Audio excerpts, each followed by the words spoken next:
Welcome to my channel. तो आज हम लोग पढ़ने वाले हैं क्लास 12 का। ये आप लोग का चैप्टर है पुष्पीय पादपों में लैंगिक जनन। यानी लैंगिक जनन क्या होता है। एक आप लोग सुने होंगे अलैंगिक जनन और एक सुन रहे हैं लैंगिक जनन। यानी एक है सेक्सुअल रिप्रोडक्शन और एक होता है एसेक्सुअल रिप्रोडक्शन। तो सेक्सुअल रिप्रोडक्शन में क्या होता है, मेल होगा और फीमेल अलग अलग होंगे और दोनों जब एक साथ मिलेंगे फिर ओवम और स्पर्म मिलेगा तो वहां पे एक नए संतान उत्पन्न होगा, तो वहां पे हम लैंगिक जनन कहते हैं। तो लैंगिक जनन ये क्या होता है, तो इसमें हम लोग अब पढ़ेंगे कि पुष्प में जो प्लांट होता है, पादप होता है, उसमें ये लैंगिक जनन कैसे होता है, कैसे परागकण बनता है, परागकोश बनता है, फिर अंडाशय, ओवरी, फल, बीज ये कैसे बनता है। तो ये क्लास आप लोग के लिए बहुत ही इंपॉर्टेंट है और इसको आप रिवीजन के तौर पे देखिएगा, जिससे कि आप अब तक जो भी पढ़ लिए हैं वो उसको बहुत जल्द आप रिवाइज कर सकते हैं। तो ये पीडीएफ आप देख सकते हैं जो कि आपको रिवाइज करने में बहुत ही हेल्पफुल करेगा। जैसे कि अगर आपको देखना है अंडप के भाग क्या है, वर्तिका, वर्तिकाग्र, स्टिग्मा, स्टाइल, ओवरी, इस तरह से शॉर्ट नोट्स की तरह आप इसको रिवीजन कर सकते हैं। तो चलिए हम लोग स्टार्ट करते हैं। पहले हम लोग समझ लेते हैं कि जो पुष्पीय यानी लैंगिक जनन होता है ये हम किसके बारे में पढ़ने वाले हैं। तो ये आप सुने होंगे कि प्लांट भी कई प्रकार के होते हैं। यहाँ पे हम समझ लेते हैं कि जो लैंगिक जनन है पुष्प में हम कौन सा, तो जैसे कि आपने जब प्लांट किंगडम पढ़े होंगे, यानी एक होता है प्लांट किंगडम होता है जो कि यहाँ पे आप लोग का होता है। प्लांट किंगडम को कितने भागों में बांटा गया है, यहाँ पे हम देख रहे हैं जो प्लांट यानी यहाँ पे क्या है प्लांट किंगडम, यानी यहाँ पे किंगडम है 60 में लिख दे रहे। फिर इसको कितने भागों में बांटा गया है, 2 भागों में बांटा गया। एक होता है आप लोग का यानी क्रिप्टोगैमी, एक होता है यानी एक है क्रिप्टोगैमी और एक है आप लोग का फिनेरोगैमी। क्रिप्टोगैमी है इसको भी कई भागों में बांटा गया है। एक होता है थैलोफाइटा, ब्रायोफाइटा और टेरिडोफाइटा। तो थैलोफाइटा, ब्रायोफाइटा, उसके बाद यहाँ पे आ जाता है टेरिडोफाइटा। फिर जो फिनेरोगैमी होता है, फिनेरोगैमी को भी बांटा गया है एंजियोस्पर्म में और जिम्नोस्पर्म में, और एंजियोस्पर्म को भी फिर बांटा गया है मोनोकाट और फिर एक हो जाता है डाइकॉट। और यहाँ पे जो आप लोग का दिया गया है जो थैलोफाइटा है इसको भी बांटा गया है कितने भागों में, तो एक में एल्गी आ जाएगा, फंगी आ जाएगा, बैक्टीरिया, ये सब किस में आ जाएंगे। तो ये थैलोफाइटा यानी एल्गी, उसके यहाँ पे एल्गी है, उसके बाद आपका फंगस है और उसका लाइकेन हो जाता है यहाँ पे। तो ये आप लोग के चार, जैसे कि आपने एक बार इसको रिवाइज किया, प्लांट किंगडम को 2 भागों में बांटा गया, क्रिप्टोगैमी, फिनेरोगैमी। क्रिप्टोगैमी में पुष्प, फल, बीज नहीं होगा, ध्यान दीजिएगा, इसमें ना तो पुष्प होगा, ना तो फल होगा, ना तो बीज होगा। यहाँ पे है इसमें फूल, फल, बीज सारे चीज यहाँ पे फिनेरोगैमी में पाया जाएगा। फिर यहाँ पे थैलोफाइटा है, ब्रायोफाइटा है और टेरिडोफाइटा है। उसके बाद यहाँ पे फिनेरोगैमी में भी 2 भाग है, एक होता है एंजियोस्पर्म और एक होता है जिम्नोस्पर्म। जिम्नोस्पर्म में बीज तो होता है पर बीज के ऊपर कवर नहीं होता है, यानी यहाँ पे ओवरी अंडाशय नहीं पाया जाता है, जबकि एंजियोस्पर्म में अंडाशय पाया जाता है। जो कि यहाँ पे फल अक्सर हम लोग के उपयोगी खाने योग्य कौन सा है, तो एंजियोस्पर्म है, लेकिन बहुत सारी जो हार्ड लकड़ियां होती हैं उसको हमें कहाँ से मिल जाता है, जिम्नोस्पर्म से मिल जाता है। फिर इसमें मोनोकाट और यहाँ पे डाइकाट यानी एक बीजपत्री और द्विबीजपत्री। तो आज हम लोग इस क्लास में किसके बारे में पढ़ने वाले हैं, तो यहाँ पे हम एंजियोस्पर्म के बारे में पढ़ने वाले हैं, उसके बाद मोनोकाट और डाइकाट। तो एंजियोस्पर्म में पढ़ेंगे। तो चलिए अब हम लोग स्टार्ट करते हैं। उम्मीद करती हूँ ये सारे पॉइंट आपको समझ में आ चुका होगा। पहले से आप पढ़े हैं तो और अच्छी बात है, अगर नहीं पढ़े हैं, पहली बार ये सब सुन रहे हैं, तो इसको याद कर लीजिएगा। हो सके तो आप जब मैं बोल रही हूँ तो खुद से नोट्स बनाना स्टार्ट कर लीजिए, थोड़ा सा स्टार्ट यानी शॉर्ट नोट्स भी बनाइए, क्योंकि अब आप लोग का एग्जाम भी बहुत जल्द है। तो ये आप लोग, तो हम पढ़ने वाले किस में है, यानी पूछ लिया जाए कि प्लांट किंगडम में कौन सा है, फिनेरोगैमी है, फिनेरोगैमी के अंदर क्या है, एंजियोस्पर्म है। चलिए अब हम स्टार्ट करते हैं यहाँ पे। तो यहाँ पे आप देख सकते हैं कि जो पुष्प होते हैं, पुष्प आप देखे ही होंगे, आप ना किसी का पुष्प फूल तो देखे ही होंगे। जैसे कि यहाँ पे होता है, यहाँ पे आप लोग का ऊपर देख लीजिए, पहले इस पुष्प के बारे में समझ लिए, उसके बाद इसके बारे में पढ़ना और आसान हो जाएगा। जैसे कि आपके सामने 2 पुष्प, एक ये है और एक ये है, दिख रहा है यहाँ पे आप देख सकते हैं। तो ये क्या है, वर्तिकाग्र है, ये क्या है, वर्तिकाग्र है, ये क्या है, वर्तिका है, और यही इसका क्या है, ओवरी है। इसको हम क्या बोलेंगे, ओवरी है। उसके बाद ये ओवरी हो गया, ये आप लोग का ये फीमेल वाला भाग हो गया। तो फीमेल वाले भाग में क्या होता है, स्टिग्मा, स्टील और यहाँ पे ओवरी हो जाता है। अब यहाँ पे इसी फूल में मेल वाला भी भाग है, तो यहाँ पे ये पुंकेसर है, ये पराग कोश है और इसके बीच में क्या भरा होता है, पराग कण भरा होता है। और यही जब ये पराग कण यहाँ वर्तिकाग्र पर आता है तो निषेचन होता है, निषेचन के बाद फल बनता है और उस फल का प्रयोग हम लोग करते हैं। तो अब समझ लीजिए इस पुष्प में क्या क्या है। तो पुष्प में यहाँ पे आप लोग का यहाँ पे फीमेल वाला भाग है, मेल वाला भाग है। ये आप लोग का क्या होता है, ये आप लोग का कोरोला होता है। इसको हम क्या बोलेंगे, कोरोला, यानी ये आप लोग का कोरोला है। यहाँ पे जो ये ग्रीन कलर का दिख रहा है तो जो ग्रीन वाला है इसको हम सेप्पल बोलते हैं, यानी सेप्पल। और इसको हम कोरोला या पेटल भी बोलते हैं, यानी पेटल भी इसको बोलते हैं। तो ये कोरोला है या कैलिक्स भी इसको बोलते हैं। तो याद रखिएगा कि इसकी यूनिट क्या है, जैसे कि यहाँ पे सेप्पल की यूनिट कैलिक्स है और कोरोला पेटल की यूनिट कोरोला है।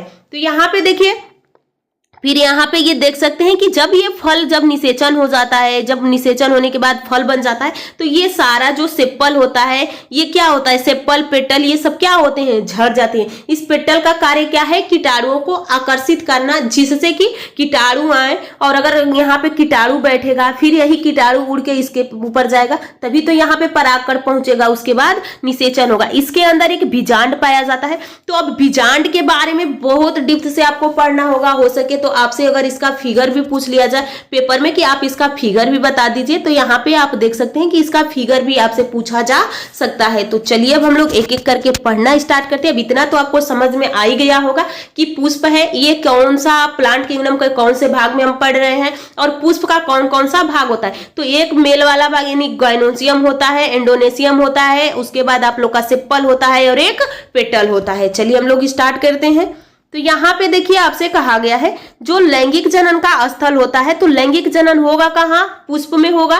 तो यहाँ पे आपसे पूछ लिया जाए कि पुष्प में यानी लैंगिक जनन कहाँ पे होता है, तो पुष्प में होता है। इसकी परिभाषा है कि पुष्प आवृत बीजी, आवृत बीजी को मतलब एंजियोस्पर्म, एंजियोस्पर्म को हम आवृत बीजी बोलते हैं और जिम्नोस्पर्म को अनावृत बीजी बोलते हैं। यानी आवृत बीजी फूलदार पौधों की जनन संरचना है जहां लैंगिक जनन होता है। तो यहाँ पे याद रखिएगा कि लैंगिक जनन कहाँ होगा, पुष्प में होगा। यहाँ पे देखिए इसका महत्व क्या है, अगर पुष्प लैंगिक जनन कर रहा है तो उसका कोई प्रयोग यानी कुछ महत्व होगा हम लोग के लिए। तो यहाँ पे देख सकते हैं कि नर एवं मादा युग्मक उत्पन्न करते हैं, परागण एवं निषेचन की क्रिया को संभव बनाता है, निषेचन के बाद फल एवं बीज में परिवर्तन हो जाता है। उत्पत्ति इसका देखिए, पुष्प यानी पुष्प पुष्प अक्ष नामांकन विशेषीकृत तने पर स्थित पुष्प कली से विकसित होता है। यहाँ पे देखिए पुष्प की संरचना, तो सिमेट्री यानी जो पुष्प होता है तो उसमें भी कई प्रकार का, कोई हर पुष्प का अलग अलग देखते होंगे, हर पुष्प एक जैसा नहीं होता है, जिसका पेटल का व्यवस्थित तरीका होता है अलग होता है, सेप्पल अलग होता है, उसमें परागकोण पुंकेसर अलग होते हैं। तो इसमें एक्टिनोमॉर्फिक यानी अधिशैल त्रिज्या पर आधारित समितियां, जैसे कि सरसों का फूल देखेंगे तो वो दूसरे तरफ का दिखता है, और जाइगोमॉर्फिक द्विपार्श्विक समितियां जैसे मटर का, तो इस टाइम आपको ये दोनों मिल जाएंगे। तो वहां पे आप देख सकते हैं एक्टिनोमॉर्फिक और जाइगोमॉर्फिक में क्या अंतर है, यानी दोनों का फूल तोड़िएगा, पुष्प तोड़िएगा और दोनों को मिलाइएगा कि किसमें क्या अंतर है। तो यहाँ पे इसको समझ सकते हैं। लैंगिक वितरण यानी बाइसेक्सुअल यानी द्विलिंगी जनन ये क्या होता है, तो ये हमेशा किसमें होगा, एंजियोस्पर्म में ही ये प्रक्रिया पाई जाती है। जैसे कि यहाँ पे बाइसेक्सुअल एक ही पुष्प में पुंके, यहाँ से पूछ लिया जाए आप लोग से कि बाइसेक्सुअल और यूनिसेक्सुअल क्या होते हैं, तो जब पुष्प में एक ही पुष्प में पुंकेसर और अंडक दोनों स्थित होते हैं तो उसको हम द्विलिंगी बोलते हैं। जैसे कि मेल और फीमेल क्या है, एक ही में है। जैसे कि जंतुओं में केंचुआ के अंदर मेल और फीमेल क्या होते हैं, एक ही में होते हैं, जिसको हम उभयलिंगी या द्विलिंगी बोलते हैं। और अब यहाँ पे इससे समझ सकते हैं कि एक लिंगी क्या है, तो एक लिंगी जिसमें केवल पुंकेसर अथवा अंडक उपस्थित हो, जैसे कि पपीता क्या है, यूनिसेक्सुअल यानी एक लिंगी होता है।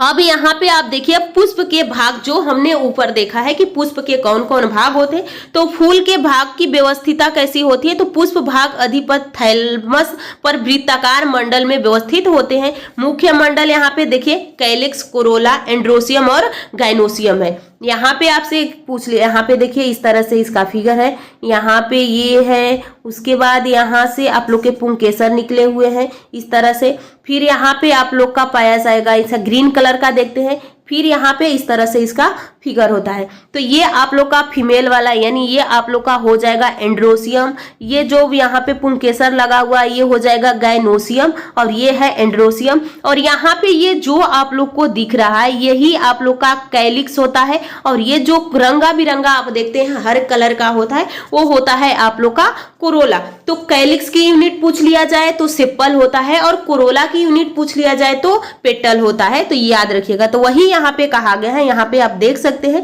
कि कैलिक्स बाहरी मंडल दलपुंज होता है, पखुड़ियों का मंडल होता है, यानी एंड्रोसियम पुंगेसर मंडल नर जनन अंग होता है। यहाँ पे देखिए गायनोसियम अंडकों के मंडल मादा जनन अंग होता है। तो एक एंड्रोसियम है, गायनोसियम में फीमेल वाला भाग है और एंड्रोसियम में मेल वाला भाग है।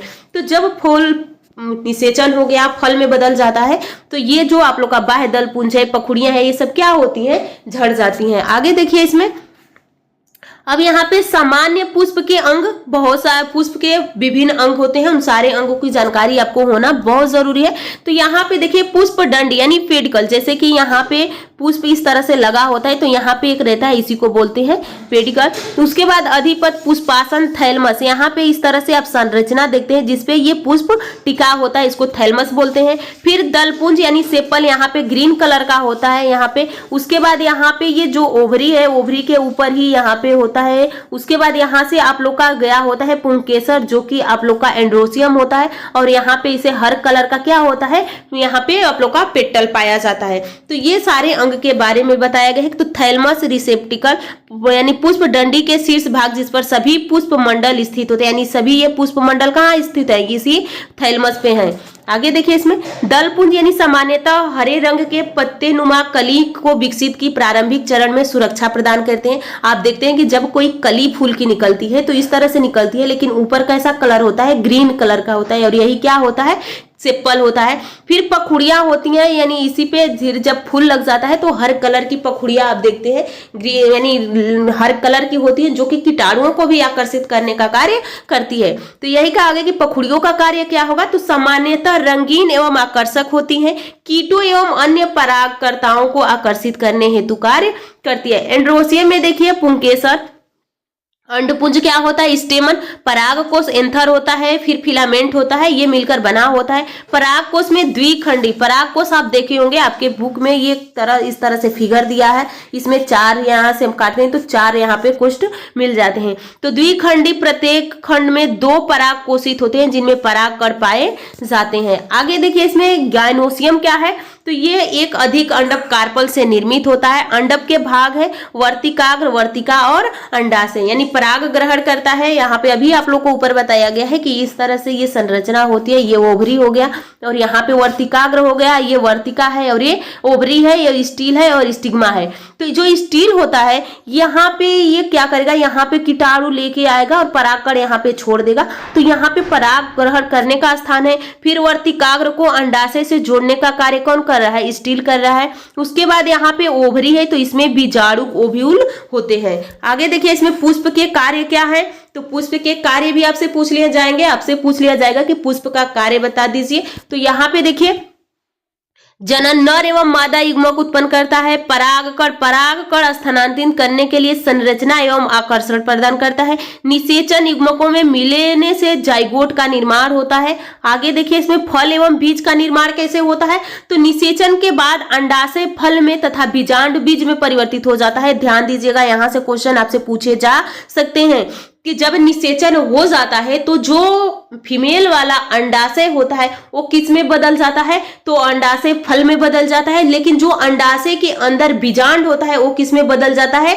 बीज में बदल जाता है और फिर वही बीज आगे चल के नए पौधों का भी जन्म देता है। अनुवांशिक विविधता क्या है, तो पर परागण से संतानों में विविधता उत्पन्न करनी, यानी जब हम पर परागण कराते हैं तो बहुत सारे आप पुष्प देखते होंगे अलग अलग कलर के हो जाते हैं। अब हम लोग पढ़ने वाले हैं पुंकेसर यानी आप लोग को माइक्रोफिलामेंट माइक्रोस्पोरोफिल पढ़ने वाले हैं, बीज पत्र के यानी सूक्ष्म बीज पत्र के बारे में पढ़ने वाले हैं कि पुंकेसर के में क्या क्या होता है, यानी ये मेल वाला भाग है। अभी तक तो हमने पुष्प के बारे में पढ़ा कि पुष्प कैसे होते हैं, क्या क्या भाग होता है। जब आपको अगर आपको कहा जाए कि आप बताइए, एक आपको पुष्प दे दिया जाए और आपसे बता दिया जाए कि पुष्प के, या आपको पेपर में ही आ जाए कि एक पुष्प को सचित्र वर्णन कीजिए, तो आपको जब पता रहेगा कि ये कौन कौन सा भाग कहाँ कहाँ होता है, तभी आप उसको लिख पाएंगे। अब हम लोग देखने वाले हैं कि माइक्रोस्पोरोफिल और मेगा स्पोरोफिल क्या होते हैं, कैसे बनते हैं, इनका क्या उपयोग होता है।